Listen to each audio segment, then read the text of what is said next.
Guys, I want to show you how to install this perfect portable French cat door. So this can be for any cat door, but this is the one we're using, this little French door one. This is pretty fancy to me, at least. I'm used to the ones that just kind of flap back and forth open, but this is pretty cool. It comes with everything you need, the little screws and little screw covers, and I'll show you how to operate it as well. Now it does come with this template, which you're going to actually tape to the door, which makes it a lot easier. Now, the tools you'll need for this are just like a screwdriver, and I did use a jigsaw to cut the hole. There may be a different tool you use, but to get the door off, I'm just using a screwdriver or just something to hit down below and it pops right out. You can use a flathead from above, but this is a little bit simpler for my experience. Now with the door off, we're gonna go ahead and take it into the garage, and you want to set it up on some jigsaws. I had some folding chairs because we just moved. I didn't have my sawhorses with me, so this had to make do for now. Now, what you're going to want to do is just make sure you have the spot where you're going to have the pet door installed, so it's going to be right in the middle. And what you're going to want to do is just make sure there's nothing underneath, so when you're using the jigsaw, you're not going to cut anything. I have done that before, so it might be more common than you think. So here we have the tools that we'll need. This is the template, and we're just going to go ahead and cut this out. And it has a little line where you actually want the center of the door to be. So that's pretty simple. And this fits pretty nicely. And I am going to do a quick line because I have in past been using a jigsaw and it just messes up the paper. And then you don't have a line to fall back on when you're using it. So I just went ahead and outlined this as well, just in case. But after you're done with that, you're going to just use some tape. Tape this on down. You're going to want to tape it on all sides. And I actually did tape it on the bottom too, just in case. And we have it on about 4 as far as the speed, kind of somewhere in the middle. This is an interior door, so we don't need it at full speed. Now, we have the little area taped on this, so this is what the door should look like. And we're gonna go ahead and just line this up, and I've started cutting. Now, it's helpful to apply some downward pressure when you're doing this. It does have a laser level, not a laser level, but a laser on the front, which can actually help you with straight lines. I should have turned that on with this, but I'll show you after I cut this out how to turn that on and everything. So it did pretty good. I was pretty happy at how this was cutting, and I didn't mess with the dust collector because it was not a huge project here, but this is going pretty well. Now at this point, you can see I'm gonna start curving it.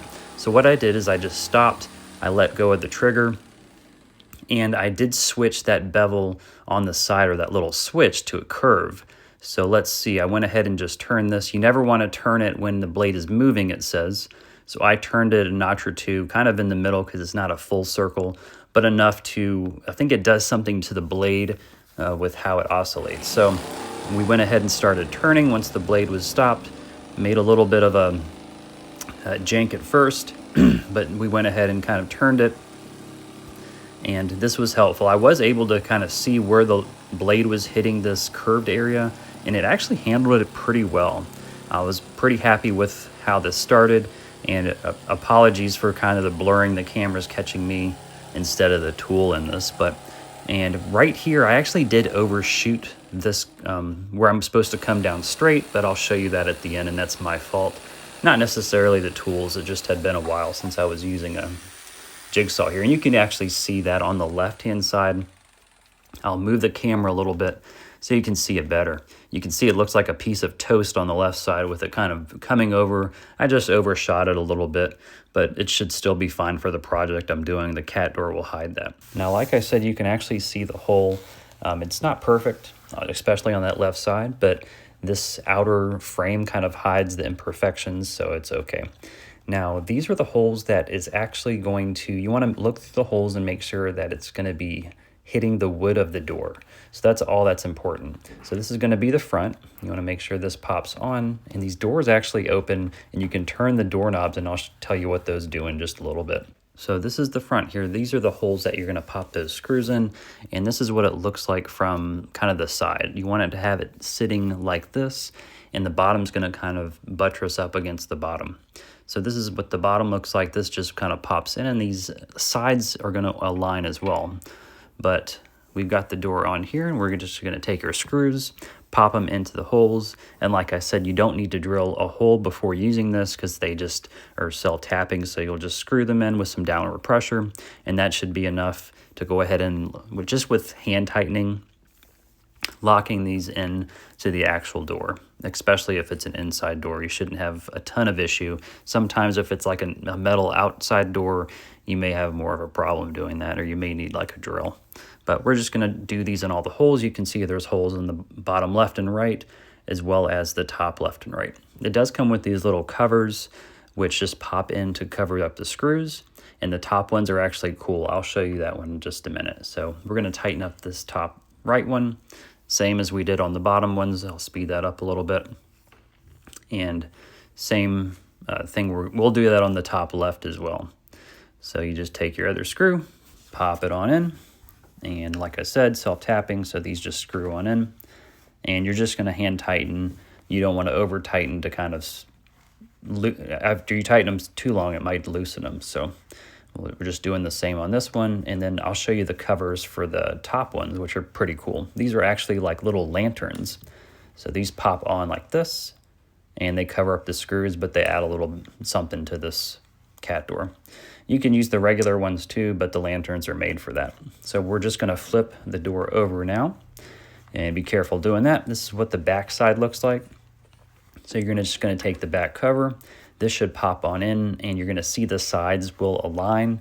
So press it all the way down before you pop in the screws. Same thing as the front. We're just going to put the screws on in, and then we're going to tighten those up. And these do come with, I think they have the lanterns again on the top, and then the regular screw covers, the black ones for the bottom. So you just want to make sure these are going into wood. Sometimes when you're, aligning everything, one screw may not hit all the way through, but that's okay. It's just a cat door. It's not holding up weight of really much sort. So these are the covers. You got the black ones again that pop in on the bottom, and then the lanterns on the top. Now, once you're done here, you can just pop the door back on, pop these little long bolts back in, hammer them on down, and before you finish up, just make sure the door does close, because sometimes when you're putting it in, the door may not close just due to weather or whatever.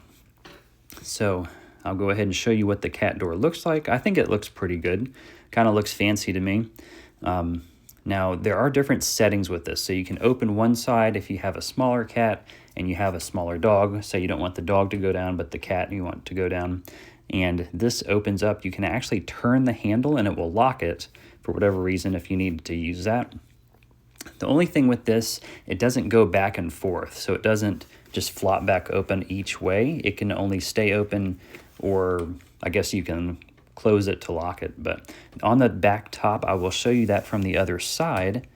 And this actually locks. So you can lock one side by, there's like a lock in the top, like some actual doors have. So it does come with some pretty decent directions. These are the directions as far as how to lock it. And on the back here, you can see the knob. It actually locks the actual door. And on the top back of the door, you can actually press up or press down and unlocks that door from opening up. So I hope this video helped, guys, and go ahead and leave a like if it did.